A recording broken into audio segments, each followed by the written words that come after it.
Good afternoon, everyone. My name is Jennifer Storm, and I have the privilege of being the president of this amazing organization.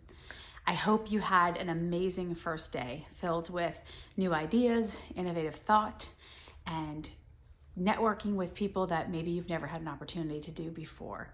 One of the things I love so much about the annual NCVLI Conference is the quality of the presentations, the innovation, the thought, the ideas coming together. I know this year we had to do it differently and we're here virtually, but we're still here and we're still sharing those same thoughts and ideas. I hope you learned as much as I did today. I hope you got so much out of the speakers. I hope you enjoyed Lily Bernard as much as I do. I've had the privilege of working with her over the years throughout her case. I hope she was able to inspire you as much as she inspires me. So today is really all about looking to the future and writing that next chapter for victims and victims' rights. We've come a long way in this country, and a lot of that is thanks to the amazing attorneys and victim advocates and survivors that you've already heard from. Tomorrow's another full day where you're going to hear from so many amazing survivors. I'll never forget the first conference that I spoke at with NCVLI, and I was a survivor, and I was coming to talk about my story as a survivor. And I remember pacing my hotel room at the Marriott when we used to hold the conference downtown Portland, and my nerves had gotten the best of me.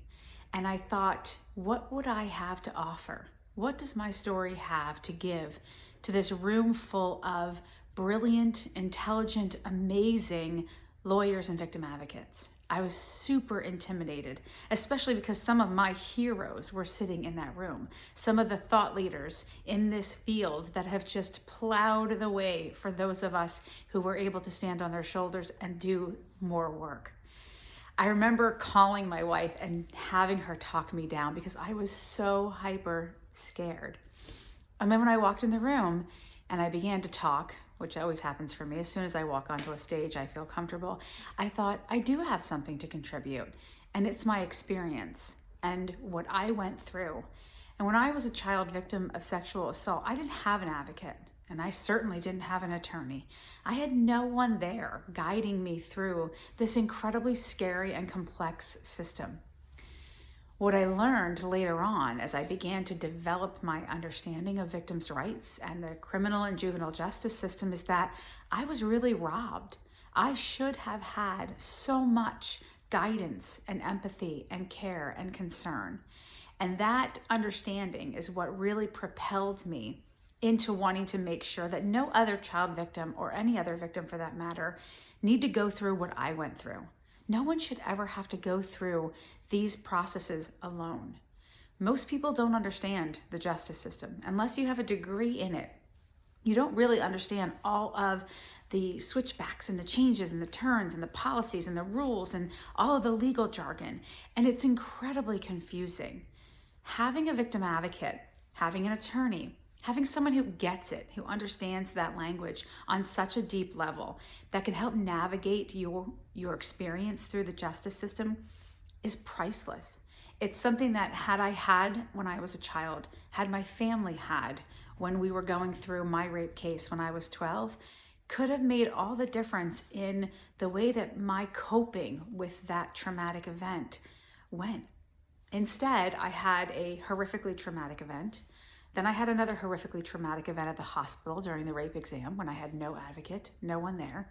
And then I had to go through a trial, a preliminary hearing, and then eventually a guilty plea without any assistance. No survivor should have to do that.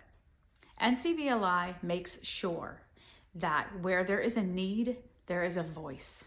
There are services. There are trained professional advocates and lawyers to be just that, to be those navigators. And NCVLI is a small national organization, but they have these amazing connections throughout the entire country. As you've seen people from all over the country presenting at the NCVLI conference. What I love about it is oftentimes we have people from all over the world who come to this conference and share their experience, strength, and hope.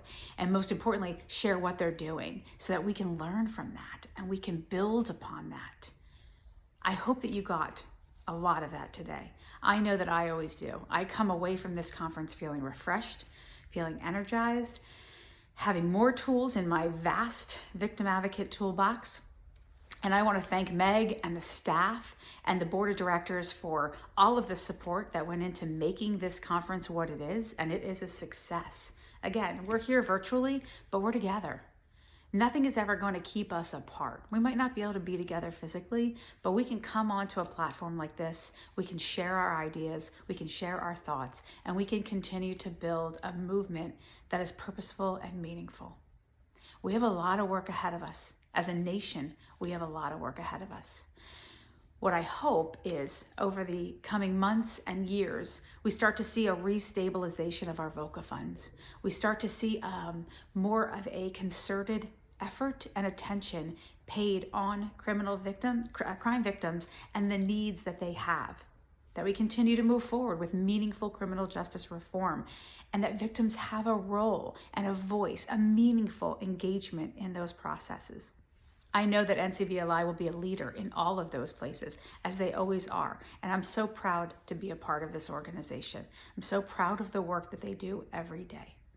So, get ready for tomorrow. Please check in with the conference app, see where you're supposed to be, what your schedule is. If you have any technical issues, there are contact information all over your app and all over the NCVLI website. Check in with staff if you have any needs or assistance, and enjoy this amazing, unique opportunity. I hope that next year we're going to all be together again in person at the convention center or wherever we choose to hold the event. But until then, stay connected. Stay connected online. Keep engaging. Keep advocating. Now more than ever, as we move into these winter months, we're going to see resurgences of violence. We're going to see a resurgence of need. You are the one that can make the difference as to whether that victim is traumatized multiple times through that system, or if we can catch them right at that pivotal point of trauma and then help ease that burden and ease that process as they navigate an incredibly complex system. You make all the difference in the world. Thank you so much for being here. Thank you for indulging me. Thank you for being a part of NCVLI, being a supporter. Thank you for those who have donated their time to be here. I hope that you're finding it meaningful, and I can't wait to start tomorrow and have much more educational opportunities ahead of us. Again, my name is Jennifer Storm. I have the honor of being the board chair. It is a distinct honor and one that I am so incredibly grateful for, as this organization truly changes lives. It changed my life, and I know it'll change yours if it hasn't done so already. So share about NCVLI. Share what you've learned here today. Everything we give is freely available for you to take and give to someone else. Pass on the knowledge you're getting. Pass on the contacts. Pass on the information about NCVLI. Pass on the website. Like us on Facebook. Like us on Twitter. Share our message. Share this amazing organization so that we can keep growing, but most importantly, so that we can make sure that every single person impacted by victimization in this country has access to resources. I can't wait to see you tomorrow. Thank you so much for joining us.